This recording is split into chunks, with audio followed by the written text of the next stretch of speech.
আসসালামু আলাইকুম এভরিওয়ান। খুব একটা অন্যরকম একটা ভিডিও নিয়ে চলে আসলাম।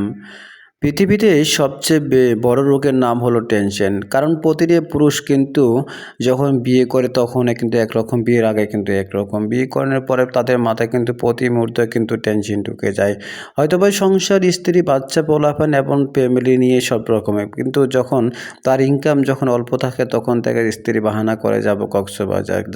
তাই হয়তোবা দেখা গেছে বিভিন্ন রকমের দেনা বা বিভিন্ন রকমের ঋণ করে কিন্তু সে হয়তোবা স্ত্রীর আবদারগুলো পূরণ করার জন্য সে কক্সবাজার চলে যায়। তারপরে তারা সেই জায়গায় নাচানাচি আনন্দ ফুর্তি করে। কিন্তু কিন্তু দেখা গেছে সে তো হয়তোবা টাকা কোথা থেকে জোগাড় করছে, কীভাবে করছে সেটা হয়তোবা একমাত্র তিনিই জানে। তাই হয়তোবা একটা স্বামী সবসময় কিন্তু টেনশনের মুহূর্তে কিন্তু থাকতে হয় হয়তোবা স্ত্রী, সন্তান, বাচ্চাদেরকে খুশি রাখার জন্য। তাই হয়তোবা অনেকটা সময় কিন্তু এই পুরুষগুলা কিন্তু যে স্বামীগুলো হয়তোবা অনেক সময় কিন্তু খুব তাড়াতাড়ি কিন্তু হয়তো স্ট্রোক করে হয়তোবা মারা যায়।